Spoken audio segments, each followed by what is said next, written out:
Does Fernando Alonso still care about Formula One, or is it just about the money? Let's be honest.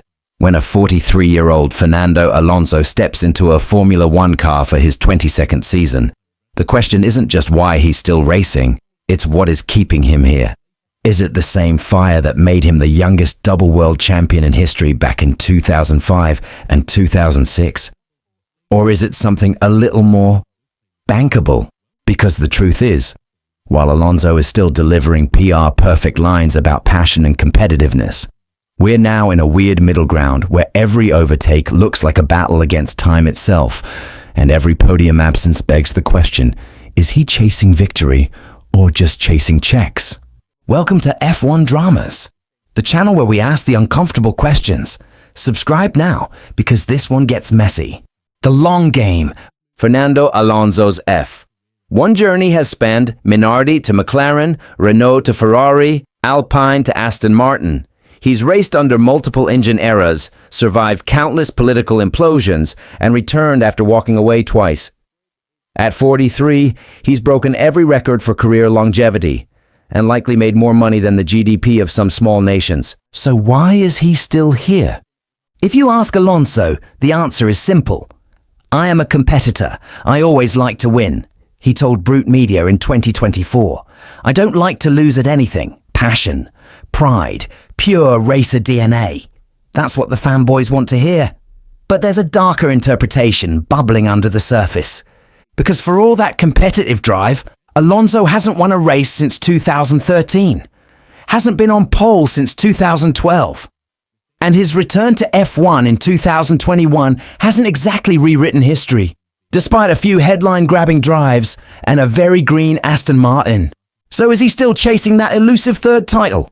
Or just squeezing every last million out of a sport he once ruled? Let's talk about the money.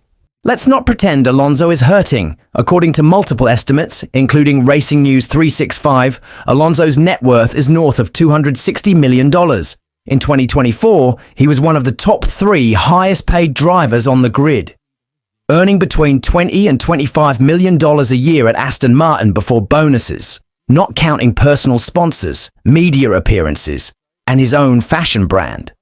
And yet, his recent performances aren't exactly demanding that kind of salary. After a surprisingly strong 2023 season with 8 podiums, Aston Martin's development flatlined. In 2024, the car slid back into midfield mediocrity. Alonso scored just 62 points, finishing behind both McLaren drivers, both Mercedes drivers, both Red Bulls, and even Alexander Albon in a resurgent Williams. So if he's not winning, not even fighting for podiums, and not building a title contender, why is he still pocketing elite-tier money? Simple. He's a brand now, and Formula One loves brands that still generate headlines. But he still cares, right? Here's where things get complicated. Because despite the money, the age, and the diminishing returns, Alonso still shows up every weekend like he's 25. His feedback is legendary.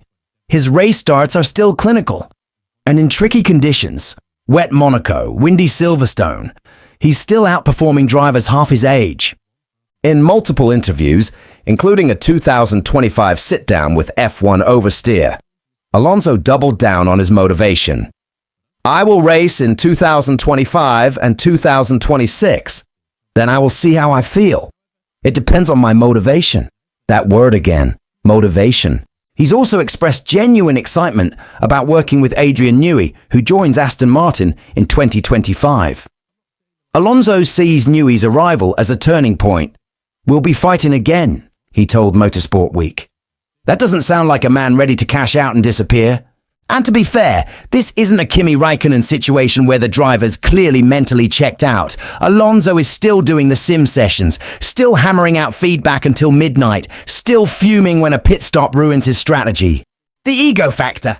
Here's a theory. Alonso isn't racing for wins or cash. He's racing for closure. Because let's be real. Fernando Alonso should have won more than 2 world titles. He knows it. We know it. Everybody knows it. Bad timing, bad team decisions, and Ferrari heartbreaks cost him a legacy that could have rivaled Schumacher's. So maybe that's the real motivator, not one more trophy, but one last I told you so. He doesn't want to be remembered as the guy who flamed out. He wants to be remembered as the guy who came back in his 40s and beat the kids at their own game. Even if the wins never come, the narrative will. And Alonso knows the power of a good narrative. The Triple Crown distraction. Let's not forget, Alonso still wants the Triple Crown, Monaco GP, check, 24 Hours of Le Mans, check, and the Indy 500, not yet. He's hinted at returning to IndyCar once his F1 career ends. That's not what a man chasing only money talks about. That's what a man chasing legacy talks about. Final verdict: passion or paycheck? So, does Fernando Alonso still care about Formula One? Yes.